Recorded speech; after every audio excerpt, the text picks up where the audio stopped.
A partir de este momento comienza, la parte editorial de Platica con Ángel. La correspondiente al jueves 26 de septiembre del año 2024. El título del editorial de hoy es el siguiente: ¿por qué somos así? Alguien dirá, bueno, Ángel, así son todas las sociedades. No es cierto eso. Hay sociedades que son ordenadas, que tienen en muy alta estima la cultura del respeto de la ley, por ejemplo. Hay sociedades que han encumbrado a la cultura del trabajo como el medio para tener acceso a una vida mejor, por ejemplo. En México no es así. Somos mentirosos, somos flojos. Estoy hablando en términos generales. Somos, como diríamos cuando estaba yo chamaco, somos pilichis, estiramos la mano para que nos den, porque el trabajo no crean que nos seduce y nos agrada mucho. También somos desordenados, cochinos, la ley nos la pasamos por el arco del triunfo, si es que todavía queda espacio ahí. No más falta que nos orinemos sobre el conjunto de leyes que nos hemos dado y así. De tal manera, pues, que los mexicanos somos de alguna manera. Por eso la pregunta, ¿por qué somos así? Y le pongo una segunda pregunta. ¿De dónde nos viene esa conducta? Dicho de otra manera, ¿cuál es el origen para que los mexicanos de hoy y desde hace muchos decenios actuemos de esa manera?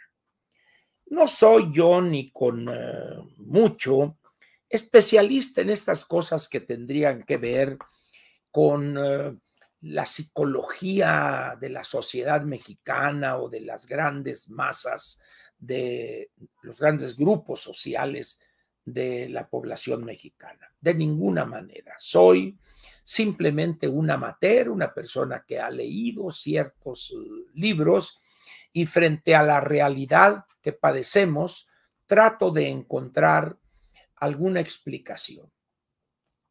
Hace creo que 3 o 4 días les hablé de el discurso del doctor Edmundo O'Gorman cuando fue aceptado o ingresó a la Academia Mexicana de la Historia el 3 de septiembre de 1964, hace 60 años.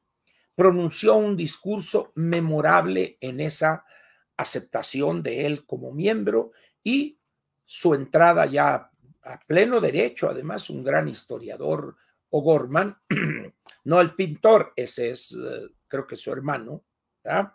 Entonces, la revista Nexos tuvo a bien subir ese discurso, el cual incluso apareció, ahorita les voy a decir, creo que fue el 2014 cuando lo publicó la revista Nexos, pero finalmente este discurso fue pronunciado el 3 de septiembre de 1964. ¿Y por qué la revista Nexos tuvo a bien darlo a conocer de manera abierta, sin necesidad de ser suscriptor de esa importante revista? Por todo lo que se ha manejado hoy con motivo de las fiestas patrias, como se dice generalmente. El discurso se llama Hidalgo en la historia. Yo les recomiendo, por favor, que lo busquen y lo lean. Está abierto. No hay necesidad de suscribirse a Nexos. Simplemente pongan ustedes en el buscador de su preferencia, Google o algún otro, y pongan ustedes Hidalgo en la historia de Edmundo O'Gorman y les va a aparecer este documento. Imprímanlo. No tengan temor o guárdenlo ahí, sea en su teléfono o sea en su computadora, y lean A veces un párrafo vale la pena leerlo y releerlo. Y se van a sorprender ustedes de una de las grandes características de los mexicanos frente a la historia. Primero los especialistas y luego los mexicanos que aceptamos acríticamente ese cuento que nos venden los historiadores, entre comillas. No todos, por supuesto, porque hay historiadores que han investigado con seriedad, no como López Obrador y su señora esposa, que son payasos de la historia, ambos, ¿verdad? Y poco a poco hemos venido develando la verdad oculta por estos sinvergüenzas que mencioné. Esta figura que hemos creado en torno a Hidalgo es de una perversidad increíble. Eso de padre de la patria no pasa de ser un exceso.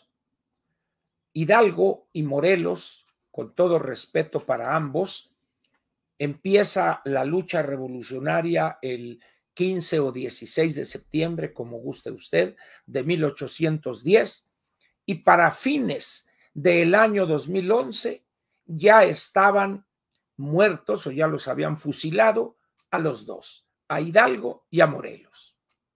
Es decir, prácticamente nada tuvieron que ver con la lucha de independencia.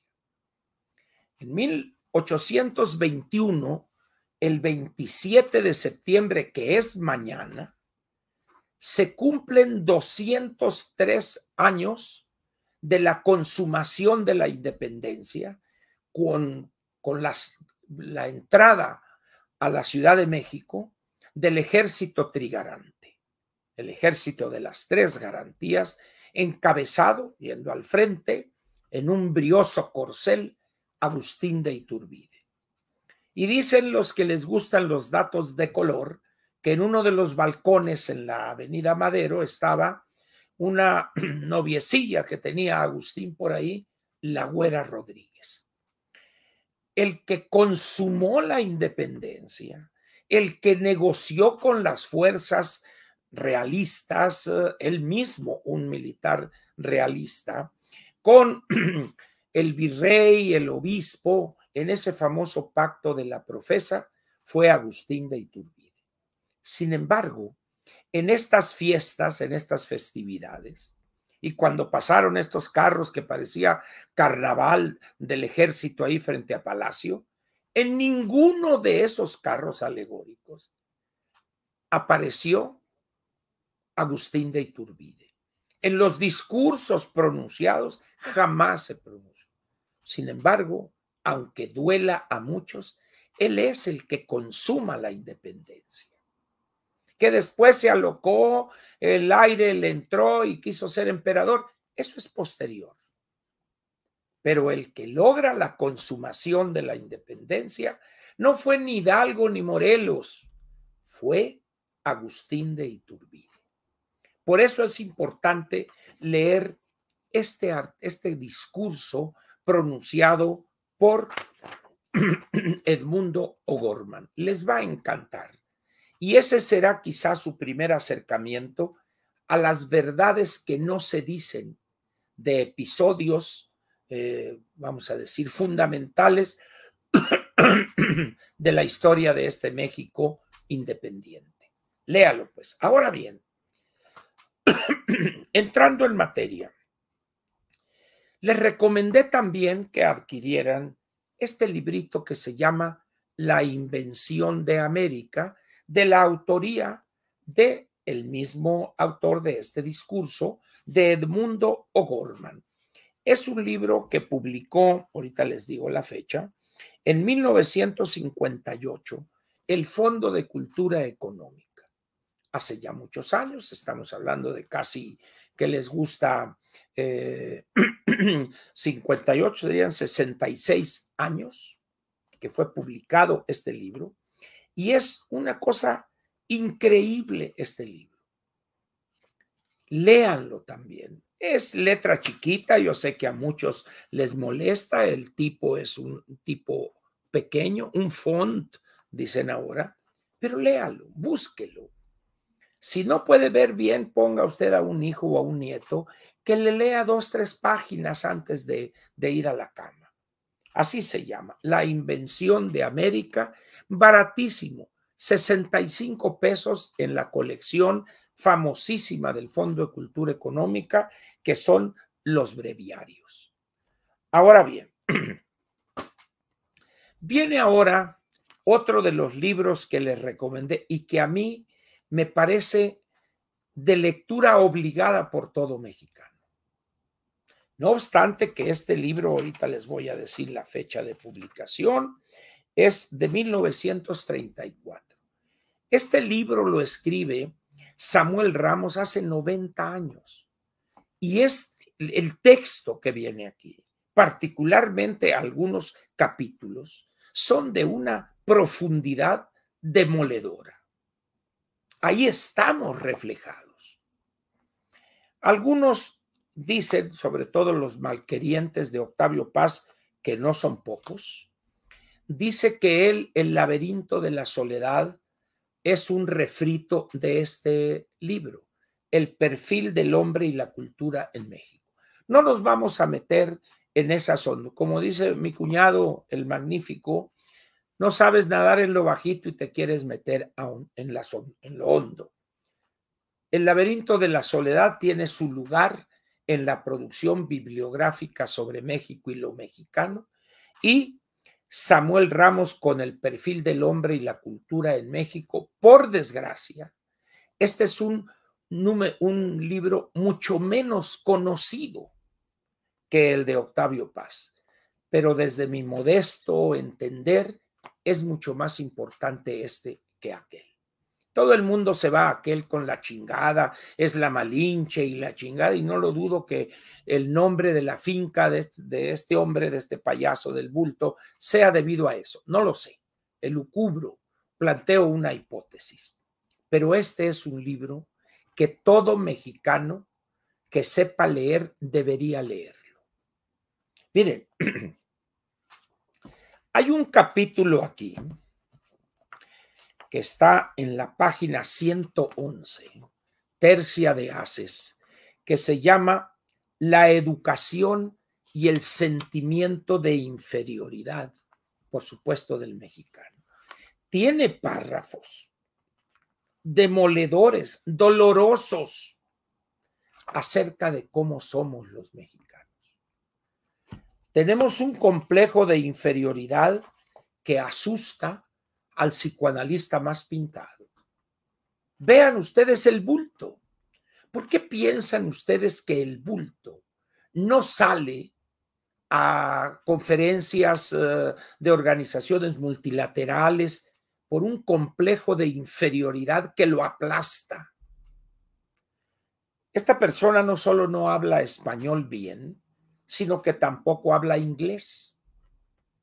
Entonces, no se concibe él cómo alternaría, de qué hablaría él, de los tamales de chipilín, del pejelagarto zarandeado ante Macron, ante cuando estaba como canciller la señora Merkel, ante Xi Jinping.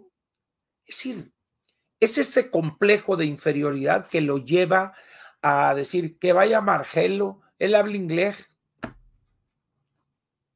Aquí está en el libro los orígenes de eso, las causales de ese complejo, de ese demérito que nosotros hacemos de nosotros mismos.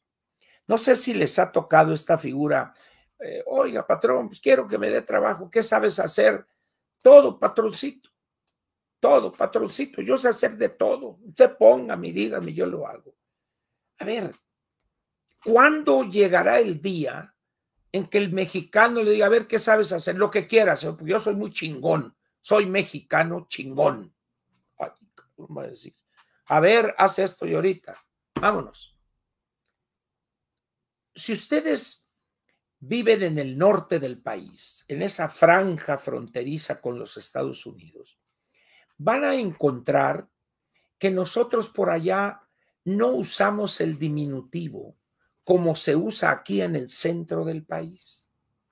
Aquí llega una persona, pásale fulano, hombre, siéntate, ¿no quieres un cafecito? Pues si lo acompañamos con unas galletitas o un panecito mejor.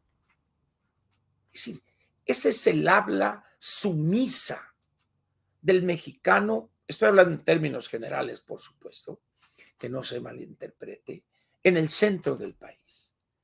Porque esa sumisión nos la fortalecieron desde la llegada de los españoles. La diferencia entre los estadios de desarrollo del conquistador o del no español, era del castellano, porque ellos venían del reino de Castilla, ¿ah? Y los integrantes de los pueblos originarios, pues había una serie de elementos, no conocían los caballos, por ejemplo, no dominaban el acero para fabricar escudos, espadas, los arcabuces pues eran armas del demonio o de Huitzilopochtli o lo que quieran ustedes. Entonces, eso estimulaba esa cosa de meritarse. No, sí, patroncito, como quiere usted. ¿Recuerdan ustedes la película de Tizoc con Pedro Infante? Tizó quiere, Tizó te quiere, Tizó te quiere, así es, y Tizó te quiere, y ahí andaba el lindito con su taparrabo y sus guaraches. Eso aquí viene, explicado de una manera clara, sencilla, y ahí nos vemos reflejados. Por eso les suplico encarecidamente, busquen este libro. Para más coraje, este es un libro de la colección Austral, una colección argentina en su origen. Búsquenlo. Lo más probable es que lo encuentren ustedes o en la librería de El Sótano o quizá en las librerías del Fondo de Cultura Económica. Pero les recomendaría que fueran ustedes a la librería de El Sótano allá en Miguel Ángel de Quevedo. Ahí está la matriz y ahí tienen su gran almacén o tienen un gran acervo bibliográfico que está ahí a la vista y deben de tener ellos esto. Búsquenlo, por favor. Y no es un libro caro, no debe ser un libro caro. Pues ya les mostré el breviario de O'Gorman que cuesta 65 pesos. ¿Qué tiene que ver esto con lo que hoy somos? Samuel Ramos hace una muy interesante disección del carácter del mexicano, de su forma de ser. El mexicano, cuando está bueno y sano, dirían en mi pueblo, es una persona agachona, acá temeroso de decir, sí, soy un chingón. Tiene miedo, se degrada él mismo, particularmente en esta región del país, aquí en el centro. Mucho tuvo que ver también la presencia del dominio de la Iglesia Católica, los españoles peninsulares que luego oprimían a los españoles criollos nacidos aquí, y de ahí vino una parte de la explicación de la Guerra de Independencia o de la lucha por eso. Pero cuando ustedes van a otra parte del país, las cosas son diferentes. Y eso es algo que molesta a muchos aquí en el centro. Una de las profesiones peores en Sonora, por ejemplo, es la profesión de mesero, el que atiende en los restaurantes. Si hay algo que le molesta al sonorense, es servirle a otro. Llega, ¿qué vas a querer? Se quedan, sobre todo los de aquí de fuera, ¿no? ¿Cómo que qué vas a querer? Pues sí, ¿qué vas a querer? ¿Qué vas a comer? ¿Qué vas a querer comer? Entonces le dice uno, ¿qué tiene usted? Pues hay esto, etcétera. Pero es una posición de coraje, como diciendo, en la madre estoy haciendo esto porque ya ni de policía, de tránsito me admitieron. Esa cuestión del servicio, de servirle a otro, no se da mucho con la gente del norte, porque es orgullosa, porque es soberbia, por lo que gusten ustedes. En cambio, aquí en la Ciudad de México, hay señores, señoras que atienden en los restaurantes, en las tiendas, que son una maravilla, que hacen su trabajo con dignidad, pero también con una calidad y sin humillarse. Entonces, son cosas, pues, que nos hablan de varios Méxicos producto de nuestra historia, de nuestro pasado, de las opresiones culturales que padecimos, de la opresión religiosa, de la imposición de una religión que llega de fuera. ¿Se acuerdan ustedes de la cruz y la espada? Diciendo, llegó la religión, pero llegó la fuerza de los soldados. Y ojo, y esto tiene mucho que ver con la tontería, la babosada y ridículo esto de la pareja presidencial. En aquellos años, cuando llegaron esos españoles a México, bueno, no era México, con Hernán Cortés, no había España. Ellos venían del reino de Castilla. Los que patrocinaron el viaje de Colón fueron los reyes católicos. Y no llegaron a algo que se llamaba México, no existía eso.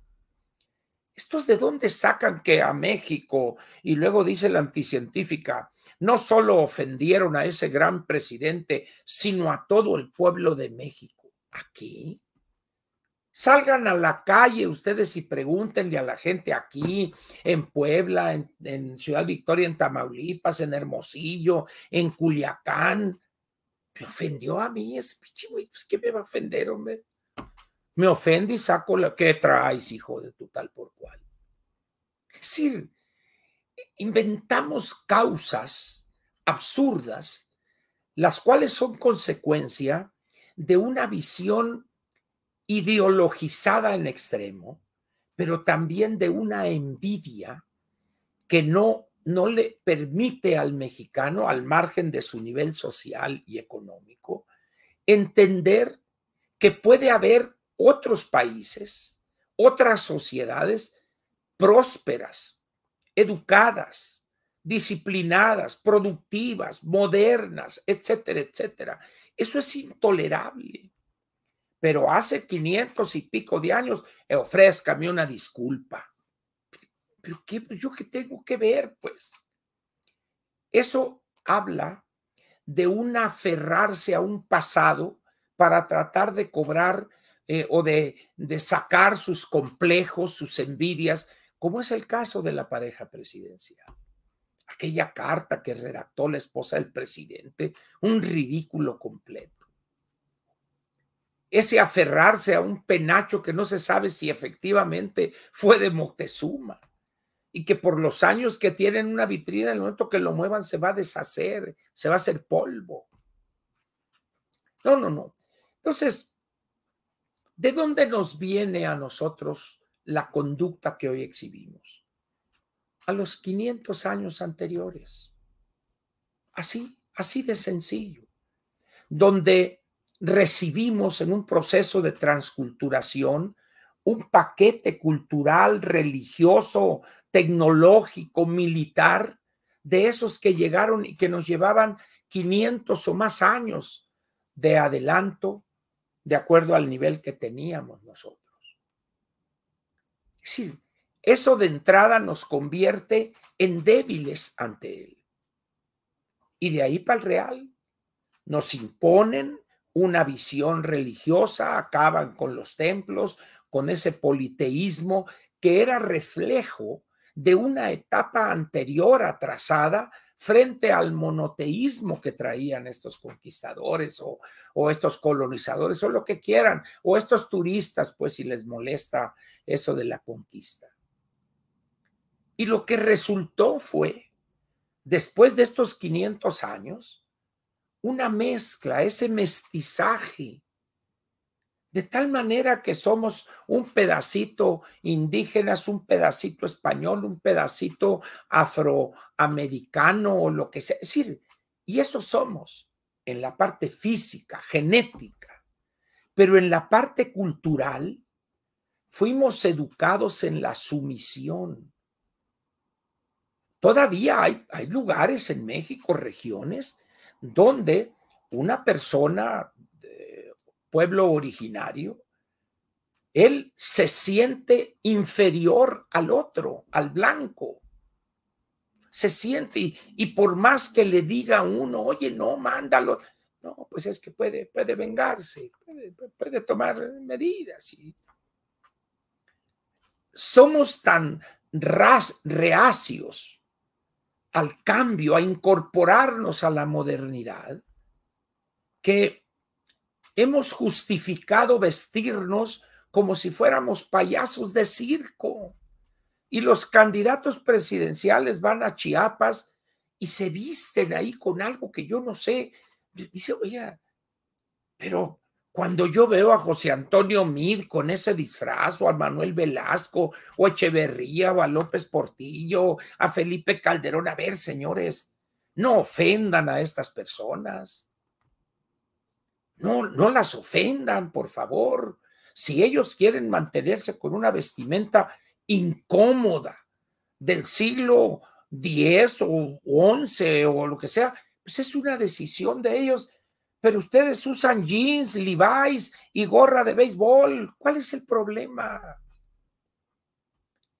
¿O acaso ustedes ven a las personas, por decir algo, hoy en Alemania, que visten igual que hace 10, 15 siglos? Pues no, porque se han inventado nuevas fibras, chamarras que protegen del frío, etcétera, etcétera. Pero aquí en México no. Glorificamos eso. Bueno, ¿recuerdan ustedes la que empezó con esas cosas de Beatriz Paredes, con sus esas costales? Yo lo entiendo en el caso de la señora Paredes, porque hay que ocultar un físico, porque es muy gorda, pues. Entonces, qué mejor que ponerse esa batona y ahí se desdibuja, vamos a decir, esa barrigona. Lo entiendo en la ingeniera también, porque no es de físico frágil, por ponerlo de alguna manera. Pero en la científica, ¿cuándo en su vida había vestido como viste? Pero es la idea de, si aquella usa huipil, pues óyeme, ¿cómo yo voy a andar de jeans? Vean las fotos de ella cuando, no cuando era estudiante, cuando andaba en aquel ridículo de las cajas vacías, va de jeans y una blusa y su cinturón ahí, punto. Pues que siga vistiendo así, carajo, porque así visten decenas de millones de mexicanos. Pero bueno, pues la pregunta surge, ¿por qué somos hipócritas? Porque así nos educaron. No, es que no digas eso, Ángel, se va a molestar. Que se moleste. Me vale madre que se moleste. No estoy diciendo una mentira.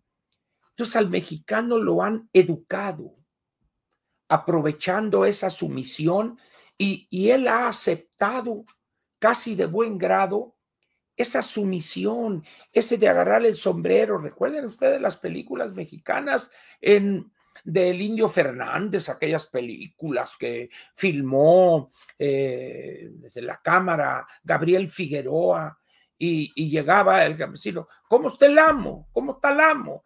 ¿Va a salir el amo? Sí, Pedro, tráeme el caballo. Sí, el amo, sí, el amo.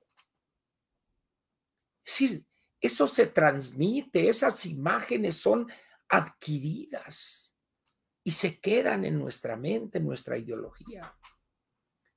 Por eso somos así los mexicanos. En la medida en que no cambiemos eso, que no le expliquemos a los mexicanos la dignidad elemental de la persona, que son ciudadanos, no tienen la misma fortuna que Slim, pero la dignidad como persona la tienen. Pero eso cuesta mucho trabajo, generaciones, porque además, desde esa época de los 30, 40 del siglo pasado, se fortaleció eso, el indigenismo, los pueblos originarios, antes decíamos, nuestros indios, nuestros estos, pues ellos también quieren comprar lo que compra el blanco, comer proteína como come el blanco. Es decir, pero nadie se atreve a decir estas cosas. Por eso, señores, háganse un favor y compren este librito por el tamaño, no por su contenido, de Samuel Ramos. Pero háganlo, hombre. Atrévanse, nadie los va a criticar. Y cuando no entiendan algo, pregúntenle a algún amigo algo. Oye, ¿cómo ves? Mira aquí lo que dice esto. No le entendí muy bien. A ver, explícamelo tú. Con mucho gusto. Y ahí va. Los partidos políticos. ¿Quién encabezó la lucha de independencia? Puros blancos, criollos. ¿Cómo iban a ir los indígenas, como se decían entonces, de carne de cañón? La Revolución Mexicana, las tropas de Obregón, él como blanco acá, etcétera, y una cantidad tremenda de indígenas yaquis ahí. Es decir, debemos empezar por tratar de explicar eso para que la gente empiece a ser ella misma, en lugar de ser un criado, un sirviente, empezar a eliminar ese complejo de inferioridad que tenemos. El bulto no, es así, se va a morir, ¿verdad? Pero ya las nuevas generaciones que sientan seguridad en sí mismos, pero ojo, para poder llegar a ese nivel hay que estudiar, hay que trabajar. Es una posición que tienen que ganarse. ¿Ya vieron ustedes el gabinete de la Claudia? Traten de encontrar ustedes a alguien ahí de piel oscura. Traten de hacerlo, como un ejercicio sencillo. Traten. Y en el de López Obrador, igual.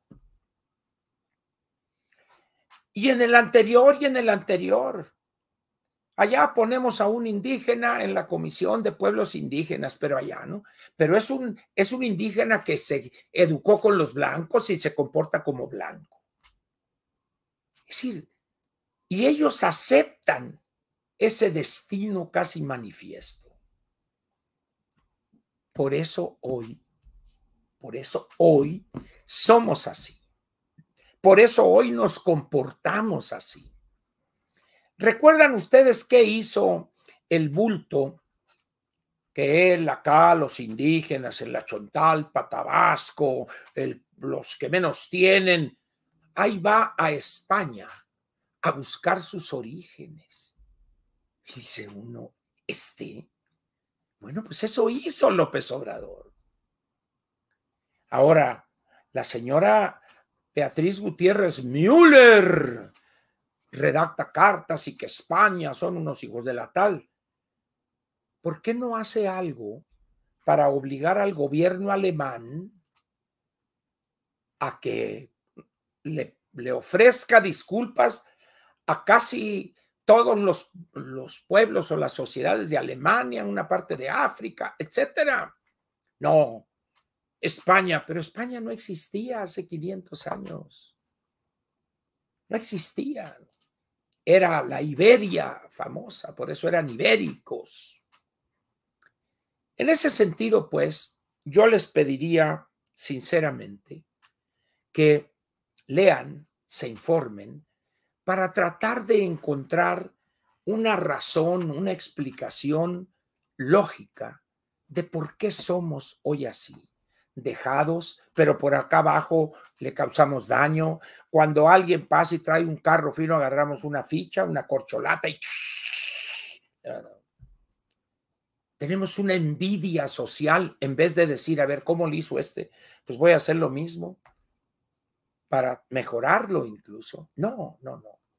No tenemos esa cultura de la competencia, de calificarnos para ser los mejores. No se nos da eso. ¿Por qué?